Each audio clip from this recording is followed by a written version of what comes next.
시작됐습니다.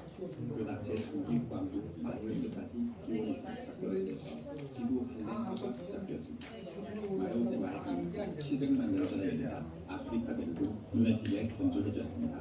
열대우림이 사바나 식생으로 바뀌면서 숲이 줄어들고 초원이 늘어났습니다. 숲과 초원의 경계에 살던 영장류들은 차츰 초원으로 내려왔습니다. 그들이 초원으로 내려온 이유는 아마 먹을 것을 두고 벌이던 경쟁에서 밀렸거나 아니면 모험심이 강한 개체였을 수 있습니다. 어쨌든 줄어드는 숲에서는 먹이 경쟁이 너무 치열했습니다. 나무에서와 달리 초원에서는 두 발로 걷는 쪽이 유리했습니다. 두발 보행은 네발 보행보다 에너지 소모가 덜했기 때문에 먹을 것을 구하러 5일을 나누는 기준이 직립보행. 게다가 두 발로 걷는 시야 확보가 잘 되어서 멀리 있는 먹이나 맹수를 발견할 수 있었습니다. 초원을 돌아다니는 개체들 중 조금이라도 더 잘 걷는 쪽이 살아남을 확률이 많았습니다. 이들의 후손이 700만 년 전에서 600만 년 전 사이에 살았던 사헬란트로푸스 차덴시스나 오로린 투게넨시스일 겁니다. 둘 다 직립보행의 흔적을 가지고 있으며 최초의 인류 후보로 꼽히는 종들입니다. 이처럼 인간과 유인원의 공통 조상이 나무에서 내려와 인류의 조상으로 분기하는 데에는 기후 변화가 핵심적인 역할을 했습니다. 건조한 기후는 수백만 년 동안 지속되었습니다. 그에 따라 사바나 환경에 적응하는 종들이 꾸준히 탄생했습니다. 약 390만 년 전에 출현한 오스트랄로피테쿠스 아파렌시스는 조상들보다 더 잘 걸을 수 있었습니다. 그들은 초원에서 먹이를 구하며 풀, 뿌리, 씨앗을 주식으로 삼았습니다. 단백질은 맹수들이 먹고 남긴 동물의 시체로 보충했습니다. 그러나 그들의 턱뼈는 아직 질긴 살코기를 물어뜯기에 적합하지 않았습니다. 오스트랄로피테쿠스는 동물뼈에 붙어있는 고기를 떼어내거나 작은 동물의 두개골을 부수기 위해 날카로운 돌을 이용해야겠습니다. 인류가 도구를 사용한 역사는 참으로 오래되었습니다. 그로부터 약 100만 년 뒤에 드디어 호모 속의 첫 조상인 호모 하빌리스가 모습을 드러냈습니다. 다시 100만 년쯤 뒤에는 호모 에르가스테르와 호모 에렉투스가 나타났습니다. 호모 에렉투스가 출현한 신생대 제4기는 지구가 호모 에렉투스부터 불을 사용하기 시작했습니다. 지구가 악화되는 시기였습니다. 춥고 건조한 날씨 탓에 먹을 것을 찾기가 점점 어려워지자 호모 에렉투스는 생존을 위해 두 가지 큰 변화를 시도했습니다. 하나는 사냥입니다. 사냥에는 희생이 따랐지만 대신 많은 식량을 확보할 수 있었습니다. 인류는 비로소 수동적인 음식 청소부에서 벗어나 적극적인 수렵 사냥꾼으로 탈바꿈하기 시작했습니다. 생존을 위한 두 번째 변화는 이동입니다. 호모 에렉투스는 사냥감을 쫓아 아프리카를 빠져나갔습니다. 그들의 몸은 장거리 여행이 가능할 정도로 완전한 직립 구조를 갖추고 있었습니다. 게다가 당시 기온 하강으로 해수면이 낮아지면서 홍해를 걸어서 통과할 수 있었다는 점도 이동의 요인이 되었습니다. 아프리카를 빠져나온 호모 에렉투스는 유라시아와 멀리 동남아시아까지 진출했습니다. 두발보행은 인류에게 뜻밖의 혜택을 가져다 주었습니다. 바로 손을 자유롭게 쓸 수 있다는 점입니다. 양손 활용법은 이점이 너무나 컸습니다. 손으로 채집도구나 무기를 사용하면 식량 확보가 쉬웠습니다. 도구를 이용해 음식을 가공해서 먹으니까 영양분 흡수율이 높아졌습니다. 손짓으로 의사소통을 하게 되면서 동료끼리 협업 수준이 올라갔습니다. 긴밀한 협동이 가능해지자 큰 동물 사냥도 가능했습니다. 인류는 점점 자연계의 포식자 위치로 올라갔습니다. 손을 쓰고 도구를 사용하고 협동을 하고 이러한 생활의 변화는 뇌 기능 상승으로 이어졌습니다. 뇌가 발달하면서 몸동작뿐만 아니라 표정이 다양해지고 마침내 보통 뇌기능 상승 같은 경우에는 먹는 이제 음식에 따라서 그것들 발달했다고 얘기를 많이 하거든요. 그래서 단백질이나 이런 고양질의 음식을 먹으면서 뇌 발달이 생존력을 키우고 뇌 기능을 폭발적으로 향상시킨 원인이 되었습니다. 기후 변화는 언제나 예측 불허의 결과를 낳습니다. 안녕하세요. 저는 성형외과 전문의로서 국경훈 의사와 같이 일하고 있는 김결이라고 합니다.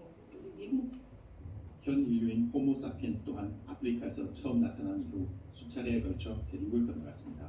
호모 사피엔스의 이동도 기후 변화와 관련이 있지만 호모 에렉투스의 경우와는 조금 달랐습니다. 약 12만 5천 년 전 지구 자전축의 세차 운동에 의해 북반구에 유입되는 일사량이 증가하고 열대 수렴대의 위치가 북쪽으로 이동했습니다. 덕분에 대략 2만 년에서 2만 5천 년 주기로 북부 아프리카와 중동 지역의 강수량이 높아지고 사막이 축소되었습니다. 습한 기후로 인해 사하라 사막 일부가 사바나 식생이나 스테프로 바뀌면서 이동 통로가 확보됐습니다. 이는 호모사피엔스의 탐험 욕구를 자극하기에 충분했습니다. 그들은 초원 지대를 따라 북부 아프리카를 건너 아라비아 상원이나 레반트 지역으로 이동했습니다. 호모사피엔스의 이동 시기와 횟수에 대해서는 아직 학계의 합의가 완전히 이루어지지 않았습니다. 7만 년 전에서 5만 년 전 사이에 아프리카를 빠져나왔다는 학설이 있고 그 이전인 11만 년 전에서 9만 년 전 사이에 1차 이동이 먼저 있었다는 학설이 있습니다. 어쨌든 호모사피엔스의 이동이 세차 운동에 따른 기후 변화로 보는 시각에는 여러 학자가 동의하고 있습니다. 아프리카 밖으로 첫 발을 내디딘 호모사피엔스는 당시 중동 지역으로 남하하던 호모 네안데르탈렌시스와 처음 만났습니다. 다행스럽게도 첫 만남은 대체로 평화로웠던 것으로 보입니다. 호모사피엔스와 네안데르탈인은 특별한 큰 전투 없이 1만 년 이상 공존했습니다. 그러나 둘은 어떤 식으로든 경쟁 관계에 놓일 수밖에 없었습니다. 그리고 기후 변화는 네안데르탈인의 편이 아니었습니다. 약 7만 4천 년 전 인도네시아의 토바 화산이 폭발하면서 먼지 구름이 하늘을 가리고 지구의 기온이 3도에서 5도가량 급감했습니다. 이때 지구 생명체의 상당수가 죽었습니다. 4만 년 전에는 이탈리아 나폴리 근처에서 화산이 폭발했습니다. 두 번의 큰 화산 폭발로 기온이 하락하자 네안데르탈인처럼 주로 높은 위도에서 사는 생물들이 더 큰 피해를 입었습니다. 결국 호모사피엔스와 경쟁에서 밀리던 네안데르탈인은 3만 9천 년 전쯤에 멸종에 이르게 됩니다. 기후 변화의 수혜자가 누가 될지는 아무도 모릅니다. 화산 폭발의 피해에서 살아남은 호모사피엔스 중 일부는 계속 동쪽으로 움직였습니다. 그들은 이동 경로로 주로 바닷가를 선호했습니다. 아라비아 반도를 지나고 인도의 해안선을 따라 동쪽으로 이동해 순다랜드까지 들어갔습니다. 순다랜드는 말레이 반도와 인도네시아의 섬들 그리고 무트로 드러났던 부분을 포함하는 옛 대륙입니다. 호모사피엔스가 순다랜드에 도달한 시기는 대략 6만 년 전에서 4만 5천 년 전 사이입니다. 순다랜드의 인류는 바다를 건너 현재 호주 대륙을 포함하는 사홀랜드까지 진출했습니다. 순다랜드와 사홀랜드 사이는 수심이 깊어서 해수면이 낮았던 당시에도 무트로 드러나지 않았습니다. 그러나 순다랜드의 인간들에게 바다는 별다른 장애물이 아니었던 모양입니다. 수만 년 전의 인류가 대나무를 엮어서 만든 배로 바다를 건너는 장면을 상상하면 그저 놀라울 따름입니다. 순다랜드의 인류 중 일부는 북쪽으로 이동했습니다. 이때는 빙하기 치고는 비교적 따뜻했기 때문에 북진에 큰 어려움이 없었습니다. 호모사피엔스는 동시베리아, 중국 북부, 만주 등에 정착했습니다. 그러나 지구는 곧 한랭화의 정점에 이르는 최종 빙기 최성기를 맞이하게 됩니다. 이때는 약 11만 년 동안 지속되던 마지막 빙하기 중에서 가장 추운 시기입니다. 2만 9천 년 전부터 지구의 기후가 점점 차가워지자 중국 북부와 만주에서 살아가던 수렵 채집민들은 따뜻한 해안을 향해 대거 남동쪽으로 이동했습니다. 그중 일부는 연해주 지역으로 들어가고 또 일부는 한반도로 들어왔습니다. 당시 한반도는 반도가 아니라 동쪽으로 바다를 끼고 있는 대륙의 끝이었습니다. 그래서 이동해 들어오기도 수월했고 산과 바다에 먹을거리가 풍족해 생활 여건도 괜찮았습니다. 약 3만 년 전에서 2만 5천 년 전에 한반도에 들어온 이들은 그곳에서 구석기 수렵채집 사회를 형성했습니다. 이 수렵채집민들이 훗날 한민족의 바탕이 되었습니다. 오랜 겨울이 지나고 봄이 찾아왔습니다. 지구는 마지막 빙하기를 보내고 따뜻한 홀로세로 접어들었습니다. 온화한 기후가 지속되면서 전 세계는 농경 사회로 빠르게 변해갔습니다. 한반도에도 약 5천 년 전에 조와 기장이 전파되고 다시 2000년 뒤에는 벼농경이 전파되었습니다. 그러다가 청동기 시대에 이르러 농경 문화가 정착되면서 국가가 들어서고 한민족의 정체성이 확립되기 시작했습니다. 아프리카에서 인류 최초의 조상들이 나무에서 내려와 전 세계로 뻗어나가기까지 700만 년이라는 세월이 걸렸습니다. 이 과정을 이끈 것은 기후변화였습니다. 기후변화는 많은 생물을 죽음으로 내몰기도 하고 살아남은 생물들을 변화시키기도 했습니다. 인류를 두 발로 걷게 하고 두뇌를 발달시키고 새로운 터전으로 이동하게 만든 원동력은 바로 기후의 힘이었습니다. 따지고 보면 한반도에 살고 있는 우리들은 700만 년 동안 끊임없이 모험을 선택한 무리들의 후손입니다. 우리 조상들은 위기의 순간마다 변화를 시도하고 이동을 선택했기에 한반도까지 도달하게 되었습니다. 우리는 기억하지 못하지만 우리의 유전자는 이러한 모험의 기록을 간직하고 있습니다. 위기에 강한 민족이란 말은 우리가 알고 있는 것보다 훨씬 그 역사가 오래된 말입니다. 네, 이 영상에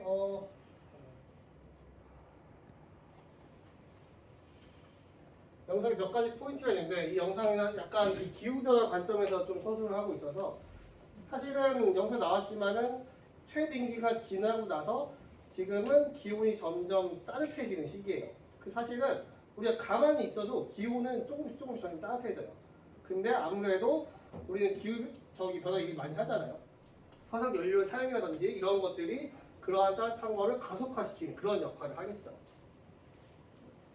그리고 이 영상에서 나왔지만은 이제 호모 에렉투스가 나오고 호모 사피엔스가 나오는데 저나 여러분은 우리는 모두 호모 사피엔스예요. 그래서 우리 현생 인류는 이제 모두 호모 사피엔스인 거고, 근데 아까 그 전공리 주먹도끼 있잖아요. 전공리 주먹도끼를 만든 그 종은 호모 에렉투스예요.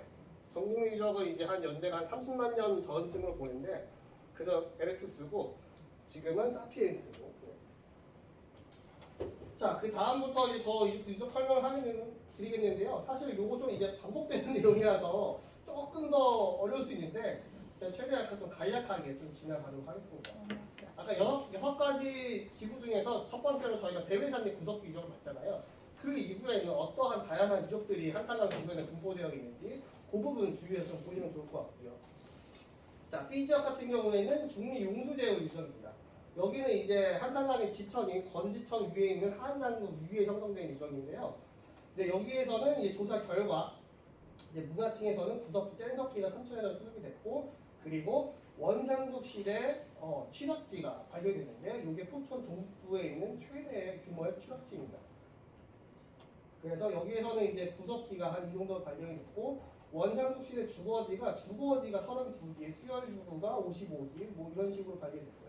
수열 유구라는 거는 보통 이제 땅을 판 유구를 말하는데 성격이 분명하지 않은 걸 보통 수열 유구라고 많이 부르는 경향이 있고요. 이 원상국 시대 주거지 같은 경우에는 이게 철자형 주거지라고 하고, 여기 대표적인 이제 유물 공반되는 유물을 경질 무문톡인데요. 이거는 제가 더 보면서 말씀을 드릴게요. 그래서 이런 식으로 저희가 이쪽이 이제 아까 얘기한 여기 은골, 여기 보름리 유적이고, 여기 위에가 이제 중리 유적인데, 지금으로 따지자면은 여기 교동 가마석 아래부터 여기 생태경관 단지 사이에 여기 지점을 얘기해요. 그래서 이런 식으로 지구 단위를 나눠 갖고는 발굴 조사가 이루어졌고요. 그리고 여기에서는 이제 발굴 조사 결과 이러한 식으로 다양한 석기들이 나왔는데, 주로 이쪽에서는 이제 응이암제를 많이 썼고, 돌랄문돌, 격지, 종돌라 이런 것들이 나왔습니다. 자, 보시면은 여기 이런 것들이 이제 돌랄 석기인데요. 저희가 보기에는 사실 별거 아니지만은 이게 그냥 쳐서 만들 수 있는 석기가 아니라 요거는 이제 가압식으로 눌러갖고는 압력을 줘서 떼어내서 만든 석기이기 때문에 요거는 이제 쉽게 만들 수 있는 석기가 아니에요. 그래서 이런 것들이 대표적인 후기 구석기 시대의 유물로 볼 수가 있고요. 이런 것처럼 이제 굉장히 작은 새석기들 이런 걸 이제 뭐 좀돌라 석기라고도 하고요. 그리고 여기 이제부터 좀 중요한 게 나오는데, 이제 흑요석이 이제 돌랄 석기의 바로 대표적인 물감이에요. 왜냐면은 흑요석은 유리질이기 때문에 이 작게 쪼개진 성질이 있거든요. 그래서 흑요석을 많이 사용을 하는 흔적을 볼 수 있죠. 여기 같은 경우에는 아까처럼 이제 층위가 나오는데, 맨 아래는 현만반 층이 있고, 여기에는 지금 이쪽이 이문화층이고, 이 아래 여기가 이제 일문화층인데, 이문화층은 아까 그건 이제 연대 측정법, 그거와 비슷한 연대 측정법을 했더니 이문화층에서 연대는 이 정도로 나오고, 일문화층에서는 일문화층이 더 아래에 있죠. 상한이 이만큼 올라가기도 하고 42,000에서 24,000 사이다, 이런 걸 알 수 있습니다. 자, 여기서 이제 구석기 유적 말고도 이제 제가 원상국 시대 주거지가 많이 나온다고 말씀드렸는데, 그 중에서 대표적인 거 하나 말씀드리면은 아까 제가 몇 개라고 말씀드렸죠? 33개였나요? 32기 중에서 23호 주거지요. 요게 아까 말씀드린 철자형 주거지인데 요게 입구예요. 입구 모양이 철자처럼 이게 뾰족 튀어나왔다고 해서 이걸 철자형 주거지라고 하고요.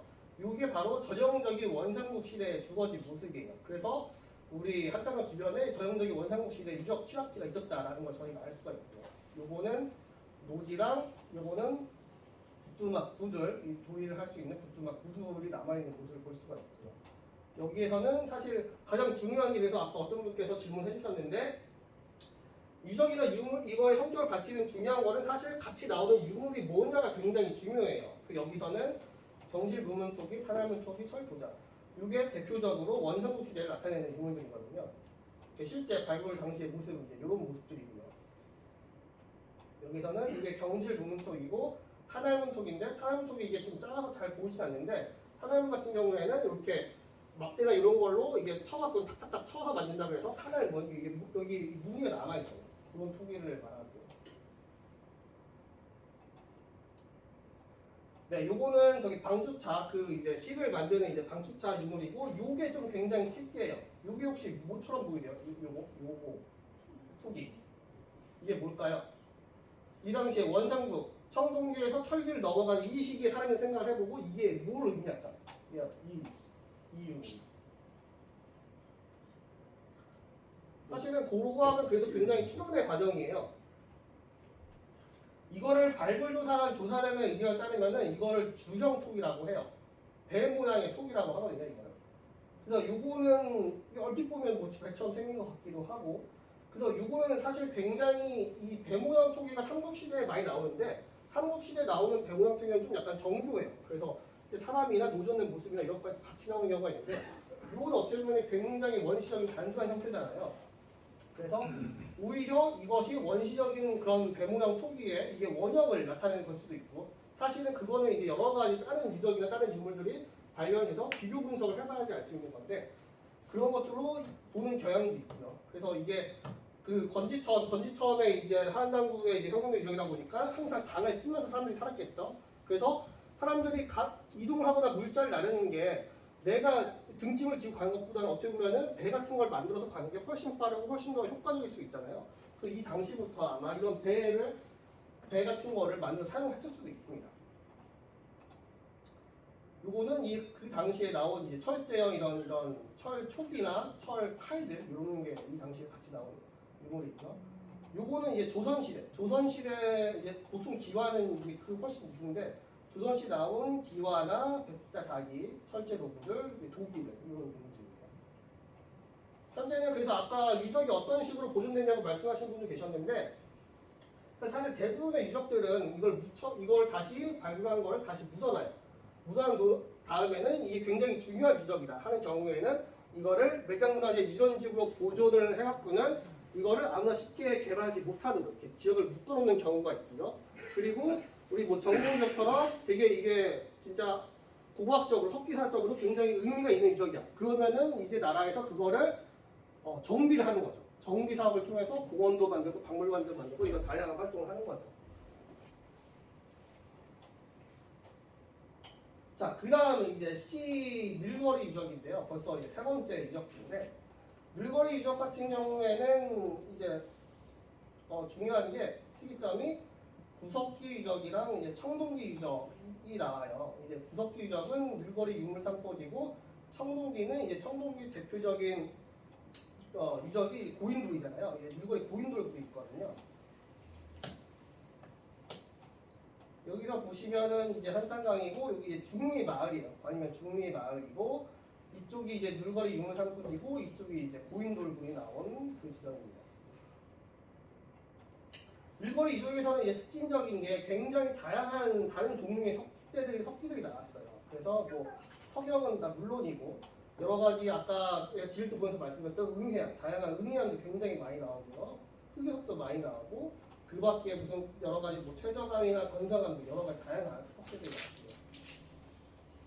그리고 그 늘거리 유적에서 발견된 이제 구석기와 청동기 두 가지가 있다고 말씀드렸는데 구석기 시대 이거는 약간 주먹도끼처럼 생겼죠. 석기가 있고 요거는 이거는 좀 큰 주먹도끼, 이거는 좀 더 세밀한 석기들 여기 돌날 석기들 주먹도끼, 요거는 흑요석을 이렇게 아까 제가 압력을 가한다고 했잖아요.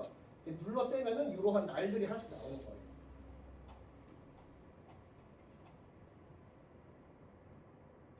그래서 이 유적 같은 경우에도 그 연대 측정을 해보니까 아래에 있는 현무암층에서는 약 13만 년 전에 형성됐다고 나오고 위에 있는 문화층에서는 뭐 위층은 2만 년 전, 아래층은 뭐 3만 8천 년 전까지 내려가긴 하죠.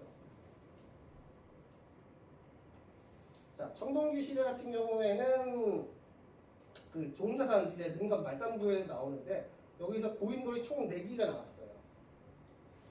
실제 고인돌 조사할 때 어떤 식으로 하냐면은 고인돌 이런 식으로 제자에서 드러낸 다음에 그 안에 어떤 식으로 남아있는지 이거 흙을 좀 찬찬히 꺾어 나오겠죠. 그리고 그 안에 같이 부장된 유물이 있는지 어떠한 유물이 나오는지 이런 것들을 같이 봅니다.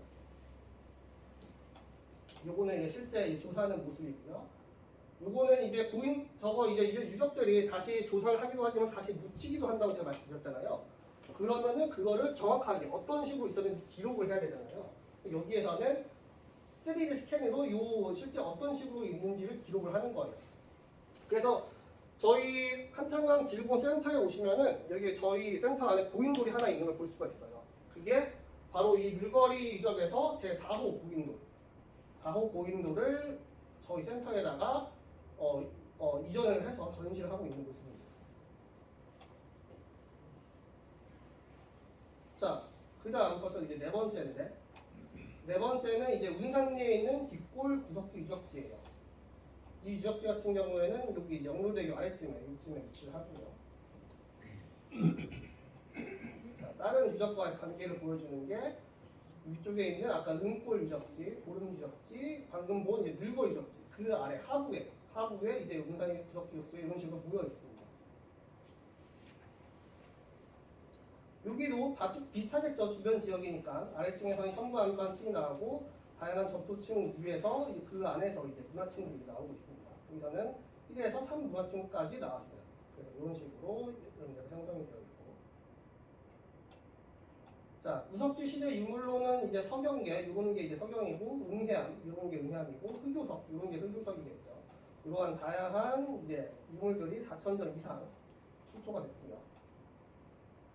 그래서 보면은 대표 유물들이 이제 돌날석기, 세영돌날 뭐 이런 식으로 있는데, 요거는 이제 모루돌이라고 해서 그 큰 석기들을 예를 들어서 석기가 석재가 한 요만 돌값이 요만해요. 요거를 내가 들고 치는 게 너무 어렵잖아요. 한 손 들기 힘들잖아요.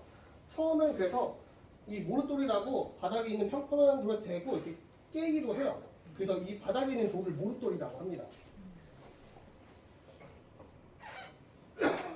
그래서 요 모루돌도 있고 다양한 이런 새석기들, 날청의 새석기들도 있고요. 이런 새석기들이 중요한 이유가 뭐냐면은 처음엔 주먹도끼는 이만한 돌감을 치면 이거 주먹도끼 한 개 나오는 거잖아요. 요거 새석기는 요 돌감 하나에서 이만큼의 새석기가 나올 수가 있어요. 그 효율적인 측면에서 이게 게임이 안 되겠죠. 그래서 이렇게 날카로운 날 만들어서 나무 같은 데 껴서 사용하기도 하고, 그리고 무슨 화살촉이나 창촉을 껴서 사용하기도 하고, 이거는 이렇게 사용하고 또 만들면 되고, 효율적인 측면에서 사실은 그래서 이게 훨씬 더 발달된 기술에 섞이는 거예요. 그 조선시대 가마터거도 하나 나왔어요. 가마터거 나와서 거기에서 암키와 스키와 4점이 출토되기도 했고요. 다섯 번째가 이제 마산유물 삼포지인데, 마산유물 삼포지는 좀 굉장히 작아요. 이게 그 전에 본 이게 뒷골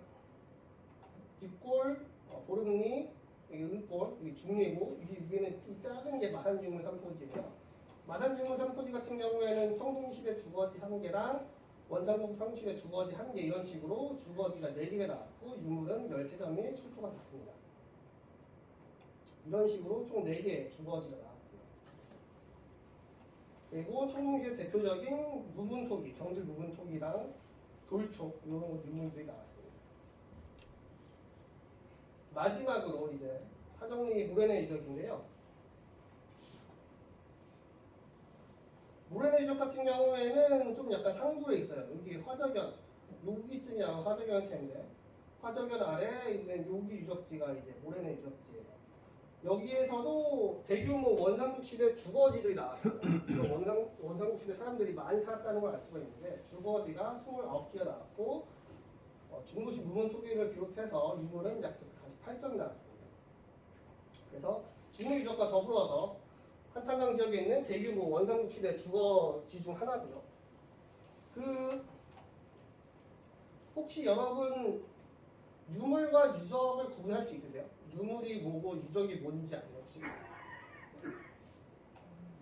개별적으로 나오는 요거의 물체가 요게 유물인 거고요. 그 땅에 있는 집자리 터 같은 거, 움직이지 않는 거, 이거는 유적이 아니라 이건 유구라고 불러요. 유구. 요거 유구. 요거는 유물. 이 두 개를 합친 게 유적이에요. 유구랑 유물 합친 게 유적.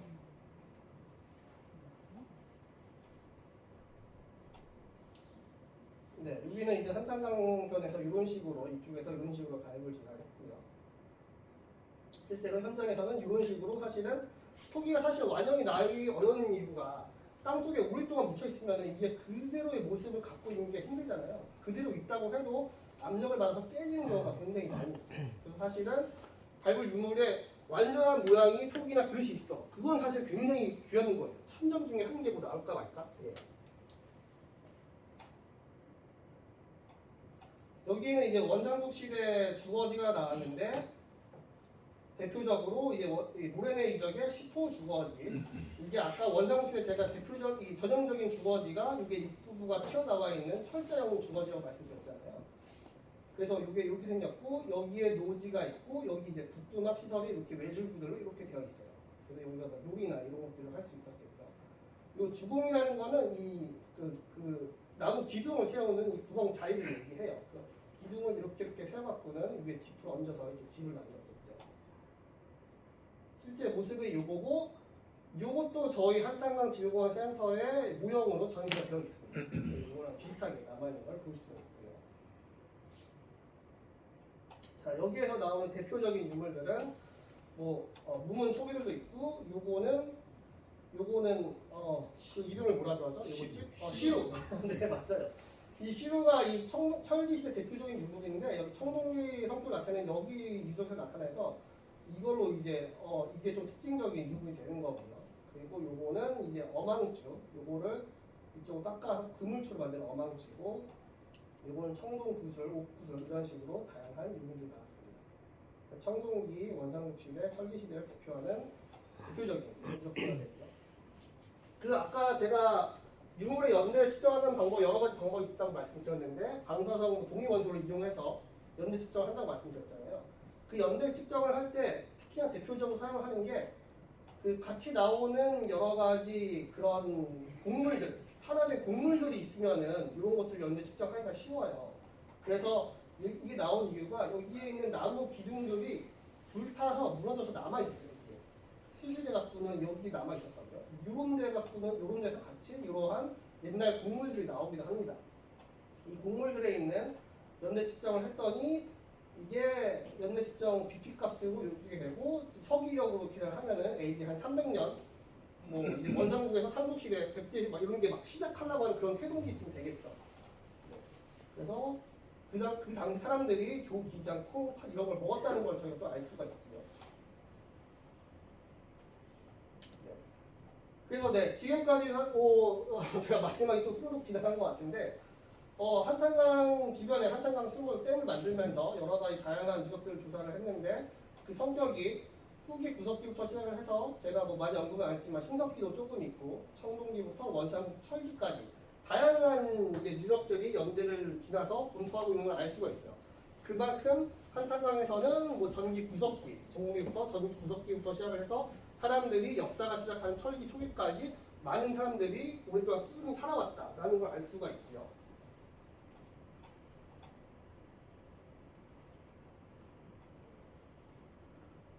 네, 혹시 지금까지 강연한 내용 중에서 혹시 궁금한 거나 질문하고 싶으신 거 있으신가요? 질문이 없으면 이제 좀 강연이 좀 지루했다는 건데. 다른 연천이나 네, 천원도 한탄강 유적이잖아요. 그렇죠. 예. 거기서도 저런 유적이나 이런 걸 발견했는데 그러니까 한탄강 하류에 있는 대표적인 유적지가 전공 유적지고 저희 포천이 한 중부쯤 되겠죠.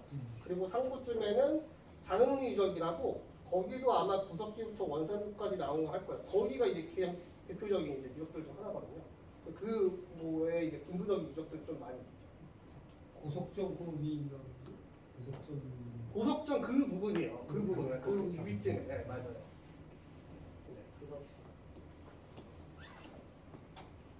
그래서 이러한 사실은 알게 모르게 굉장히 많은 유적들이 있어서 이것들 사실 이제 보호하고 바꾸고 어떻게 보존할지가 사실은 저희의 의무이기도 한데, 그래서 이런 부분에 같이 좀 관심 가져주시면은 저희가 일하는 데 큰 도움이 될 것 같고요. 제가 이제 고고학 이거 얘기하다 보니까 너무 딱딱한 얘기 위주로 한 것 같아서 그래서 제가 실제로 참여했던 몇 가지 조사 얘기 조금 한번 해볼게요. 저는 사실 이제 문화재 이제 활용 분야 하다 보니까 이제 발굴 조사보다는 저는 이제 교육 쪽을 많이 했었는데 그래도 그 중에 제가 조금씩 같이 참여한 그런 발굴 조사가 있어서 요거 같은 경우에는 여러분 암사동 유적 아세요? 암사동 유적? 암사동 유적 이제 저희가 이제 진짜 신석기 시대 대표적인 이 빗살무늬 토기가 나온 유적지잖아요. 서울 강동구에 있는데 여기 암사동 유적 같은 경우에는 79년도에 이미 사적으로 지정이 됐어요. 그래서 이 일대를 이런 식으로 공원으로 만들어서 오랫동안 이미 관리를 해왔는데 공원을 관리하면서 이거 사실은 발굴 조사가 뭐 한 1980년대 굉장히 이른 시기에 발굴 조사가 이루어지다 보니까 사실 그 당시에는 고고학이 이제 학문적으로 기술적으로 그렇게 발달하지 않았었거든요. 그래서 좀 그 당시에 좀 미비했던 그런 점들도 있고 유적의 성격을 좀 더 확실하게 규명하고자 2016년도에 암사동에서 발굴 추가 학술 조사를 실시했습니다. 그래갖고는 여기는 이거는 이제 기존에 발굴된 모습이고요. 요거는 제 뒷모습이긴 한데 저거 조금 나오고 있고. 네.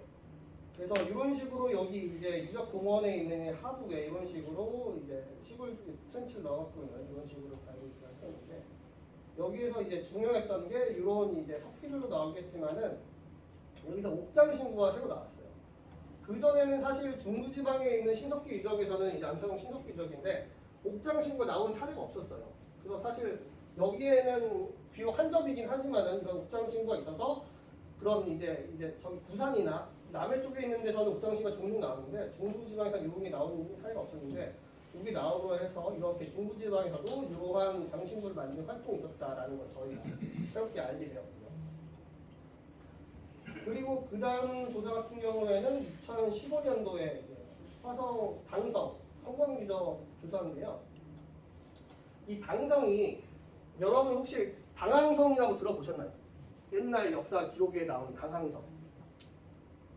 신라가 삼국을 통일하는데 기반이 되는 그런 요충지인데 그 이유가 신라는 사실 우리 한반도에 이 동남쪽에 위치해 있잖아요. 이런 신라가 어떻게 당이랑 연합을 해서 연합군 작전을 형성을 했을까? 그거는 당연히 신라는 이쪽에서 나갈 수 있는 항구나 그런 요충지가 있었다는 말이거든요.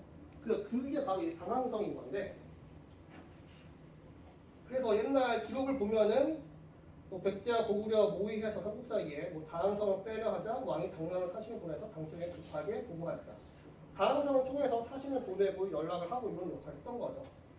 근데 이 당성이 사실 79년도에 사적으로 지정되긴 했었는데 이 당성이 사적으로 지정됐어요. 근데 이 당성이 당항성이냐에 대해서 논란이 좀 많이 있었어요. 그래서 뭐 충남은 당진이 당항성이다 뭐 이런 식으로 주장하기도 하고 또 남부지방에서는 아니 우리가 당항성이다 이런 식으로 주장하기도 하고 왜냐면은 정확한 실적인 증거가 없으니까 사실 우리도 말하기가 어려운 거잖아요. 그래서 이때 추가 발굴 조사를 했는데 여기에서 어떠한 유물이 나왔냐면은 명문 기와다. 기와에 글자가 써져 있는 기와들이 좀 많이 출토가 됐는데 예를 들어서 한산주 연이 이렇게 되는데 한산주가 써져 있는 기와가 나와서 이게 당시에 그냥 일반 사람들이 쓰던 그런 요충지가 아니라 중앙 정부에서부터 관리하는 지역이고요. 이런 걸 또 알 수 있었고요. 이런 걸 통해서도 이제 중앙 정부가 직접 관여하는 지역이라는 걸 알 수가 있었고, 당성이 이제 화성 이쯤에 있는데 특히 중요한 게 이게 이제 발굴된 기와 편인데 이게 풀어서 갖고는 이게 정확하게 보이지가 않았고는 저희도 탁본을 했어요. 탁본을 했더니 글자가 택당이라고 나온 거예요. 이런 식으로. 그래서 이게 어떻게 보면은 고고학적으로 이게 뭔가 당성인다라는 거를 이게 증명하는 어떻게 보면 이게 최초의 유물이라고도 볼 수가 있어요. 정확하게 써져 있는 그런 유물로서는. 그래서 이걸 통해서 사실은 저희가 이제 고고학적으로 많은 이제 이야기를 할 수 있게 된 거죠. 또 이와 더불어서 사실은 유물이 한 개만 나오면 주장이 좀 약한데 그거와 같이 나오는 유물들의 유적의 성격이 어떠냐 이게 굉장히 중요하거든요. 여기에서 그 건물지에서 그 당나라의 형묘산이라는 그 가마터가 있는데 여기에서 만들어지는 그런 형태의 백자가 나왔습니다. 그래서 그리고 여기는 그 연못지에서도 송나라에서 나오는 자기가 나와서 여기가 당시 교역하던 그런 중요한 요충지구나. 한국 시대에 그런 걸 알 수가 있었고요. 그리고 요거는 이제 말 모양 토기인데 이게 말 모양 토기가 목이 잘려서 나와요. 그게 실제로 이 당시에 이제 말의 목을 잘라서 제시하는 관습이 있었는데 실제 말의 목을 잡으면 이 당시에 사실 너무 귀하잖아요. 말 한 마리 너무 귀하잖아요. 그래서 이런 식으로 토제 말을 만들어서 이런 식으로 제2용어 썼다고 해요. 그래서 이곳이 이러한 여러 가지 제도 활동을 할 만큼 되게 중요한 곳이었구나 라는 거를 알 수 있었죠. 그래서 사실 그래서 고고학이라는 거는 어떻게 보면은 이제 남겨진 역사 시대 이전이 이제 선사 시대라고 했잖아요. 그거랑 비슷하게 고고학에서는 이제 남겨진 출토된 유물로서 이게 어떠한 의미가 있는 건지 말하는 학문이 고고학인 건데 그래서 뭐 역사 이제 문헌 기록이랑 다르게 저희는 이제 유적이랑 유물의 성격을 갖고 얘기를 하는 거죠. 네, 지금까지 제가 뭐 시간 좀 나갔는데 좀 두서없이 어떻게 보면 굉장히 좀 딱딱한 이야기였을 수도 있겠는데 제가 드리고 싶은 말은 그런 한탄강 주변이나 포천 주변에 이렇게 구석기부터 시작을 해갖고는 철기시대, 역사시대까지 이어지는 굉장히 다양한 유적들이 있다. 그래서 이런 것들이 많이 있으니 관심을 가져주시고 또 앞으로도 저도 이런 걸 더 알리기 위해서 노력을 하고 그러면은 저희도 또 많은 또 이제 문화유산을 보유한 포천에서 자부심이 있으니까요.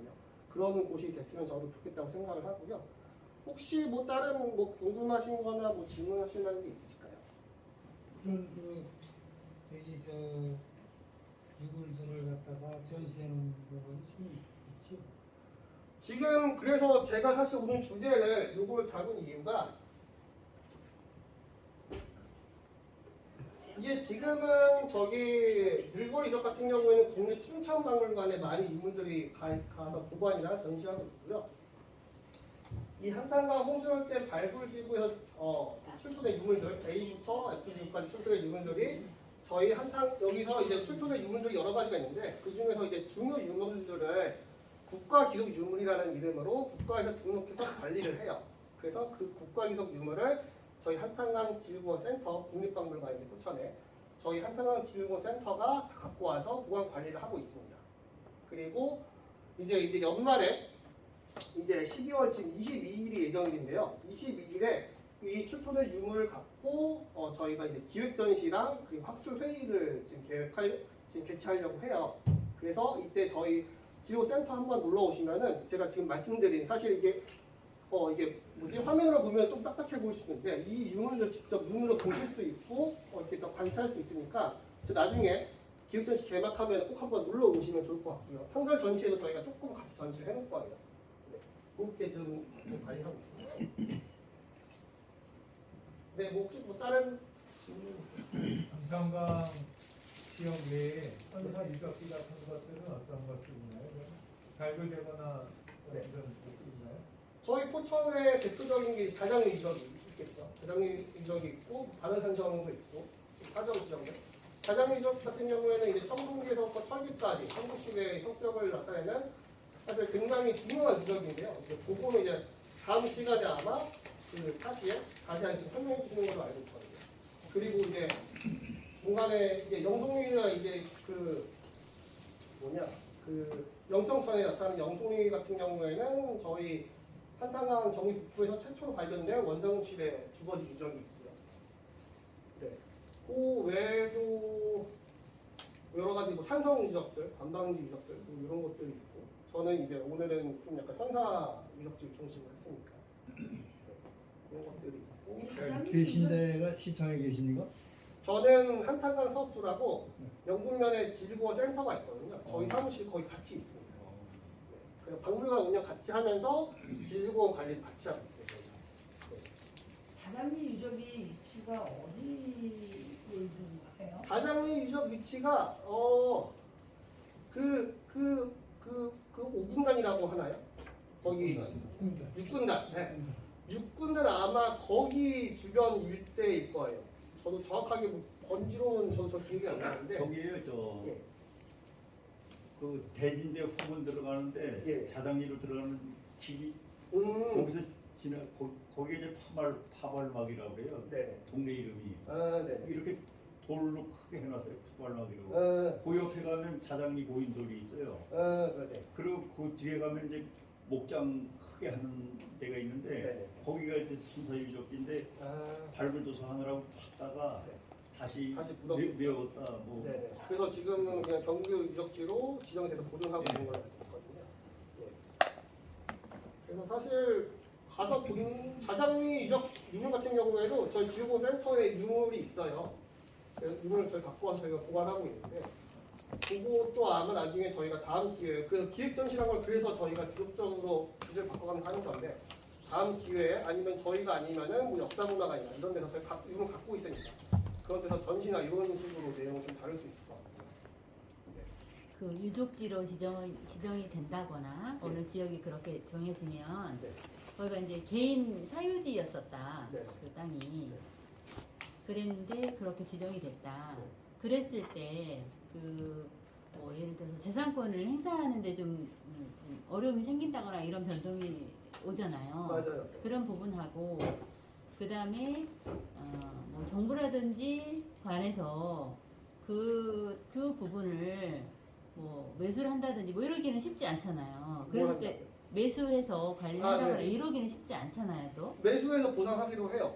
하기도 그 부분들을 하고 많이 합니다. 사적지나 주요 유적으로 지정이 되면은 그래서 사실은 그게 굉장히 말씀하신 부분이 굉장히 어려운 부분인데 전국 유적 같은 경우에도 초기에 이게 사적지로 지정된다고 하니까 사실 주민분들은 싫어하는 여론이 굉장히 많았어요. 왜냐? 이거 지정되면은 우리 개발 못하고 아무것도 못하는 거 아니야? 보통은 먼저 1차적으로 그렇게 생각하기 쉽잖아요. 근데 오히려 전국 같은 경우에는 그게 유적지가 되고 그게 거기 랜드마크가 되면서 오히려 관광도 더 활성화되고 그래서 사실은 전국 유적지가 고고학적으로 중요한데 그러한 우수한 정미 사례이기 때문에 저희가 많이 얘기를 하는 거예요. 그런 식으로 잘 가꿔서 활용을 한다면은 그러한 문화유산도 충분히 좋은 사례로 활용할 수 있구나. 그래서 그거를 저희가 사실 말하고 싶은 거거든요. 네네. 네. 좋은 질문 감사합니다. 네. 혹시 뭐 다른 질문 없으시면은 좀 너무 두서없는 얘기였는데 다음에는 혹시 또 기회 된다면 좀 더 재밌는 얘기로 좀 말씀드릴 수 있도록 노력하겠고요. 네, 지금까지 들어주셔서 너무 감사합니다.